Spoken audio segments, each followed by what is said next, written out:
मोहनपुर नाम के एक छोटे से जंगल में टोनी चिड़िया अपनी माँ मोहिनी चिड़िया और पिता कालू कौवा के साथ रहा करती थी।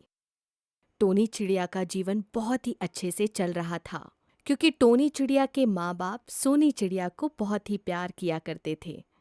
बहुत ही नाजो प्यार से रखा करती थी और जहाँ भी जाती टोनी चिड़िया को अपने साथ ले जाया करती थी।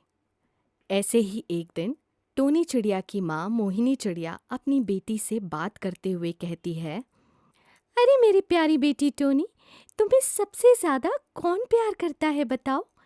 मेरी प्यारी बेटी, तुम्हें कौन पसंद है? तभी टोनी चिड़िया अपनी माँ मोहिनी चिड़िया से कहती है, अरे मम्मा, मुझे सबसे ज़्यादा पूरी दुनिया में तुम पसंद हो माँ। मैं सबसे ज़्यादा प्यार तुम्हें करती हूँ, मेरी प्यारी माँ। तभी कालू कौवा हंसते हुए अपनी बेटी टोनी चिड़िया से कहता है, क्या टोनी बेटा, तुम अकेले अपनी माँ से ही प्यार करती हो, मुझसे प्यार नहीं करती? क्या तुम अपने पिता से प्यार नहीं करती? क्या टोनी मैं इतना बुरा हूँ? तभी टोनी चिड़िया अपने पिता कालू कौवा से कहती है, अरे नहीं नहीं पिताजी, मैं पूरी दुनिया में आप दोनों से बहुत ही प्यार करती हूँ। कभी भी आप दोनों मुझे छोड़कर कहीं नहीं जाना, वादा करो मुझसे। ऐसे ही पूरा परिवार मिलकर बातें कर रहा होता है और ऐसे ही धीरे धीरे उनका जीवन बहुत ही अच्छे से बीत रहा होता है। लेकिन दोस्तों, आप सबको पता है कि अच्छा वक्त ज़्यादा टाइम के लिए नहीं रहता और ऐसे ही एक दिन टोनी चिड़िया की माँ मोहिनी चिड़िया की हार्ट अटैक से मौत हो जाती है, जिस वजह से बेचारी टोनी चिड़िया और कालू कौवा दोनों बहुत ही रोते हैं। लेकिन वो बेचारे करे तो करे क्या? टोनी चिड़िया रोते रोते कहती है, अरे माँ, तुमने तो वादा किया था कि मैं तुम्हें छोड़कर कहीं नहीं जाऊंगी, तो अब क्यों चली गई माँ? वापस आ जाइए माँ, जल्दी से वापस आ जाइए। ऐसे ही धीरे धीरे दिन बीतने लगे, लेकिन टोनी चिड़िया कुछ भी खाने पीने से मना करने लगी। टोनी चिड़िया के पिता कालू कौवा अपनी बेटी टोनी चिड़िया से कहते हैं, अरे बेटा टोनी, जल्दी से कुछ खा लो। कितने दिनों से तुमने कुछ भी नहीं खाया। कुछ तो खा लो बेटा, ऐसे तो तुम कमजोर पड़ जाओगी बेटा। टोनी, मेरी बात मानो तुम। तभी टोनी चिड़िया अपने पिता कालू कौवा से कहती है, नहीं पिताजी, जब तक मेरी माँ नहीं आएगी तब तक मैं नहीं खाऊंगी। मुझे कुछ भी करके अपनी माँ चाहिए। पिताजी कुछ भी कीजिए, लेकिन मेरी माँ को आप वापस लाइए। जब तक मेरी माँ नहीं आएगी तब तक मैं खाना नहीं खाऊंगी। और ऐसे ही बेचारा कालू कौवा परेशान होकर अपने घर से चला जाता है और अपने दोस्त चील के पास जाकर चील से कहता है, अरे भाई, मैं तो बहुत ही परेशानी में हूँ। मैं क्या करूँ, मुझे कुछ भी समझ नहीं आ रहा। क्या हुआ भाई? तुम्हें इतना परेशान मैंने कभी भी नहीं देखा। बताओ मुझे क्या हुआ? अरे भाई, तुम्हें तो पता ही है कि मेरी पत्नी अब नहीं रही, लेकिन मेरी बेटी जिद कर बैठी है कि जब तक मुझे माँ नहीं मिलेगी तब तक मैं खाना नहीं खाऊंगी। अब मैं क्या करूँ? मैं उसकी माँ को वापस कैसे लाऊं, तुम ही बताओ। तभी कालू कौवा का दोस्त चील कहता है, अरे भाई, तुम एक काम करो, तुम दूसरी शादी कर लो, जिससे भाई तुम्हें पत्नी भी मिल जाएगी, तुम्हारी बेटी को माँ भी मिल जाएगी और तुम्हारी बेटी का बहुत ही अच्छे से ख्याल रखेगी। मेरे पास तुम्हारे लिए एक लड़की है, तुम उससे शादी कर लो। अब मना मत करो, अपने खातिर नहीं सही अपनी बेटी के खातिर शादी कर लो। और ऐसे ही चील की बात मानकर कालू कौवा नई शादी कर लेता है और शादी करके अपने घर पर जाता है और अपनी बेटी टोनी चिड़िया से कहता है, ये देखो बेटी, तुम कब से कह रही थी ना कि मुझे माँ चाहिए, मुझे माँ चाहिए। ये लो, तुम्हारी नई माँ है। अब तुम अच्छे से खाना खाना और अच्छे से रहना अपनी माँ के साथ। हाँ ठीक है बेटा। और ऐसे ही अपनी नई माँ पाकर टोनी चिड़िया बहुत खुश हो जाती है, क्योंकि बेचारी टोनी चिड़िया को तो अपनी नई माँ चाहिए थी। ऐसे ही धीरे धीरे वक्त बीतता है। टोनी चिड़िया की नई माँ बहुत ही बुरी थी। वह धीरे धीरे अपना काम छोड़कर टोनी चिड़िया को अपना काम करवाने लगी। वह धीरे धीरे अपना काम छोड़कर टोनी चिड़िया से सारा काम करवाने लगी और वह टोनी चिड़िया से बहुत सारा काम करवाती थी ताकि वह आराम कर सके। बेचारी टोनी चिड़िया भी अपनी नई माँ को कुछ भी नहीं कहती थी। ऐसे ही सब चलता रहा, लेकिन एक दिन अचानक जब टोनी चिड़िया काम कर रही थी और टोनी चिड़िया की नई माँ आराम कर रही थी, तभी कालू कौवा आ जाता है और अपनी बेटी को काम करता देखकर अपनी नई पत्नी से कहता है, अरे तुम्हें शर्म नहीं आती? तुम मेरी बेटी से काम करवा रही हो और खुद आराम कर रही हो। तुम मेरी प्यारी सी छोटी सी बेटी से इतना सारा काम करवा रही हो। अब तो तुम चली जाओ मेरे घर को छोड़कर। तुम अभी के अभी चली जाओ। तभी कालू कौवा से टोनी चिड़िया कहती है, अरे नहीं पिताजी, आप मेरी माँ को घर से बाहर मत निकालिए। पहले भी मैं अपनी माँ को खो चुकी हूँ, अब दूसरी बार मैं अपनी माँ को खोना नहीं चाहती। आप मेरी माँ को मत निकालिए। और टोनी की ये सारी बातें सुनकर टोनी की नई माँ के आँख में आंसू आ जाते हैं और टोनी की माँ को एहसास होता है कि टोनी उससे कितना प्यार करती है। और टोनी की नई माँ टोनी चिड़िया से कहती है, अरे मुझे माफ़ कर दो बेटा, तुम मुझसे कितना प्यार करती हो और मैं हूँ कि सिर्फ तुम्हें काम करवाती हूँ और तुम पर अत्याचार करती हूँ। मुझे माफ़ कर दो मेरी प्यारी बेटी, मुझसे बहुत बड़ी गलती हो गई। और ऐसे ही टोनी चिड़िया अपनी नई माँ को माफ़ कर देती है और टोनी चिड़िया की नई माँ टोनी को बहुत ही प्यार करने लगती है और टोनी का बहुत ही अच्छे से ख्याल रखने लगती है और ऐसे ही तीनों खुशी खुशी रहने लगते हैं। तो दोस्तों, कैसी लगी आपको हमारी ये कहानी?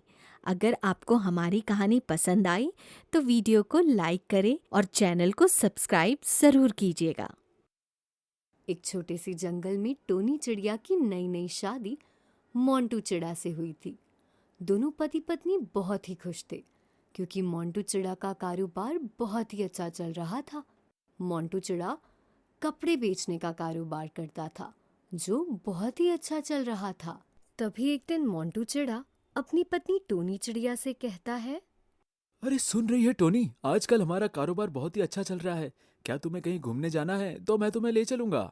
तभी टोनी चिड़िया अपने पति मोंटू चिड़ा से कहती है, अरे नहीं जी, अभी आपका कारोबार बहुत ही अच्छा चल रहा है, इसलिए आप अपना कारोबार संभालिए। हम घूमने के लिए तो गर्मियों में जाएंगे, अभी आप हमारे कारोबार पर ध्यान दीजिए।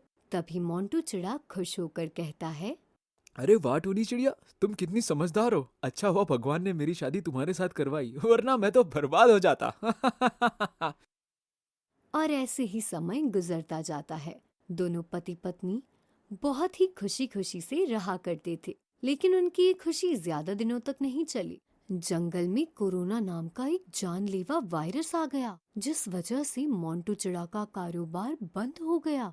जो भी पैसा मोंटू चिड़ा अपने कारोबार से कमाता था, वो सारा का सारा पैसा आना बंद हो गया, जिस वजह से दिन प्रतिदिन टोनी चिड़िया और मोंटू चिड़ा गरीब होने लगे। वो दोनों बहुत गरीब हो रहे थे, उनकी परिस्थिति बहुत ही बिगड़ रही थी। लेकिन इन सब में एक परिवार बहुत ही खुश था। टोनी चिड़िया के पास में ही रहते थे कालू कौवा और काली कौवी। वो दोनों बहुत ही खुश थे क्योंकि वो दोनों टोनी के परिवार से बहुत जला करते थे। इस वजह से दोनों बात कर रहे होते हैं। तभी कालू कौवा अपनी पत्नी काली कौवी से कहता है, अरे देखो तो सही भाग्यवान, ये टोनी चिड़िया और मोनू चिड़ा दोनों कैसे गरीब होते जा रहे हैं। मुझे तो देखकर बहुत मजा आ रहा है। तभी कालू कौवे की पत्नी काली कौवी उससे कहती है, अरे हाँ जी, आपने सही कहा। अच्छा हुआ उनका कारोबार बंद हो गया, वरना वो हमसे अमीर हो जाते। ऐसे ही दोनों बात कर धीरे धीरे मोंटू चिड़ा कुछ काम ढूंढने के लिए जाने लगता है। मोंटू चिड़ा बहुत जगह पर काम ढूंढता है और आखिर में उसे एक काम मिल जाता है। उसे चील के खेतों में बहुत अच्छा काम मिल गया था।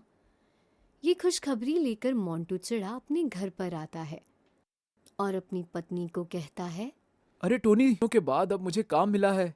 मुझे चील के खेतों में काम करना पड़ेगा, लेकिन चील बहुत ही अच्छा है। वो हमें अच्छे खासे पैसे देगा, जिस वजह से गुजारा हो पाएगा। तभी टोनी चिड़िया अपने पति से कहती है, अरे वाह, ये तो बहुत अच्छी बात है। कोई बात नहीं, जो भी काम मिलेगा हम अच्छे से करेंगे। और ऐसे ही मोंटू चिड़ा के साथ टोनी चिड़िया भी काम करने के लिए जाने लगी। ऐसे ही धीरे धीरे वो दोनों बहुत मेहनत करने लगे, जिस वजह से धीरे धीरे उनके घर की परिस्थिति भी अच्छी होने लगी। लेकिन ये सारी अच्छी बातें कालू कौवे को अच्छी नहीं लग रही थी। कालू कौवा अपने मन में सोचता है और कहता है, अरे नहीं नहीं, इन दोनों का कुछ तो करना पड़ेगा, वरना ये पहले जैसे हो जाएंगे, जो मुझे बिल्कुल पसंद नहीं आता। चलो कुछ करता हूँ। ऐसे ही अगले दिन कालू कौवा चील के पास जाता है और चील से कहता है, अरे चील जी, आपके पास तो दोनों काम करने के लिए आते हैं ना, मोंटू चिड़ा और टोनी चिड़िया। वो दोनों बहुत ही बुरे हैं। वो मुझे कह रहे थे कि चील बस हमसे काम करवाता है और बहुत ही गंदा है, और तो और हम उसके पैसे भी चुराते हैं। ऐसा मुझे वो टोनी चिड़िया और मोंटू चिड़ा ने कहा। और कालू कौवे की सारी बात सुनकर चील को बहुत गुस्सा आता है। और अगले दिन जैसे ही दोनों काम करने के लिए आते हैं तो चील उनको काम से निकाल देता है। दोनों चील से बहुत पूछते हैं क्या हुआ, लेकिन चील उनकी बातों का कोई भी जवाब नहीं देता और उनको काम से बाहर निकाल देता है। और ऐसे ही दोनों घर पर आते हैं। दोनों बहुत ही ज्यादा परेशान होते हैं। तभी मोनू चिड़ा कहता है, अरे क्या हुआ सेठ जी को, अचानक हमें काम से बाहर क्यों निकाल दिया? मुझे कुछ समझ नहीं आ रहा है, क्या हुआ होगा? तभी टोनी चिड़िया अपने पति से कहती है, कोई बात नहीं जी, जो हुआ सो हुआ, उसे भूल जाइए और कल से आप फिर से नया काम ढूंढिए ताकि हमें खाने को कुछ मिल सके। उन दोनों की हालत देखकर कालू कौवा और काली कौवी, उनको इनकी परिस्थिति देखकर बहुत ही मजा आ रहा था। और ऐसे ही अगले दिन मोंटू चिड़ा काम ढूंढने के लिए चला जाता है और मोंटू चिड़ा का पीछा कालू कौवा करने लगता है। मोंटू चिड़ा बहुत ही मेहनत करके काम ढूंढ रहा होता है। तब मोंटू चिड़ा गोलू कबूतर के पास जाता है और गोलू कबूतर के पास जाकर काम मांगता है और दोनों बात करते हैं। ये सारी बातें कालू कौवा भी सुन रहा होता है और ऐसे ही गोलू कबूतर मोंटू चिड़ा को काम दे देता है और मोंटू चिड़ा वहां से चला जाता है। जैसे ही मोंटू चिड़ा वहां से जाता है तभी कालू कौवा आता है और गोलू कबूतर से कहता है, अरे गोलू भैया, इस मोंटू चिड़िया को काम मत देना, वो बिल्कुल भी अच्छा नहीं है, बल्कि वो तो एक नंबर का चोर है, चोर। सच में मैं तो आपको ये कह रहा हूँ, बाकी आपकी मर्जी। और ऐसे ही इतना कहकर कालू कौवा वहां से चला जाता है और गोलू कबूतर थोड़ा सा सोचता है और गोलू कबूतर को पता होता है कि मोंटू चिड़ा बहुत ही अच्छा पक्षी है। इसलिए गोलू कबूतर चील के पास जाता है और जाकर चील से कहता है, चील भैया, क्या आप बता सकते हैं कि आपने मोंटू चिड़ा और टोनी चिड़िया को काम से क्यों निकाला था? तभी चील गोलू कबूतर से कहता है, क्यों नहीं गोलू कबूतर भाई, मेरे पास कालू कौवा आया था। वो कह रहा था कि टोनी चिड़िया और उसका पति दोनों आपके बारे में बहुत ही गलत गलत बातें कहते हैं। इस वजह से मुझे गुस्सा आ गया और मैंने उन दोनों को काम से निकाल दिया। तभी गोलू कबूतर चील को समझाते हुए कहता है, अरे भैया, मुझे लगता है ये कालू कौवा बहुत ही बुरा है। बेचारी टोनी चिड़िया और मोनू चिड़िया को काम करने नहीं दे रहा। इसको सबक सिखाना पड़ेगा। मेरे पास भी वो आया था और कह रहा था कि टोनी चिड़िया और उसका पति ही दोनों चोर है, जबकि मैं उसे कब से जानता हूँ। उसका बहुत ही अच्छा कारोबार था और बहुत ही अच्छा पक्षी है। अब इस कालू कौवे को सबक सिखाना पड़ेगा।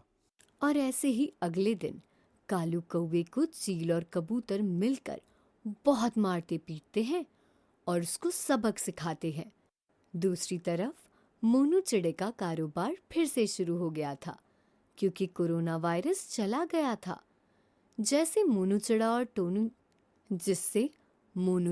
टोनी चिड़िया दोनों बहुत ही खुशी खुशी रहने लगे और कालू कौवे को भी सबक मिल गया। तो दोस्तों, कैसी लगी आपको हमारी कहानी? जल्दी से कमेंट करें और वीडियो को लाइक और चैनल को सब्सक्राइब करें।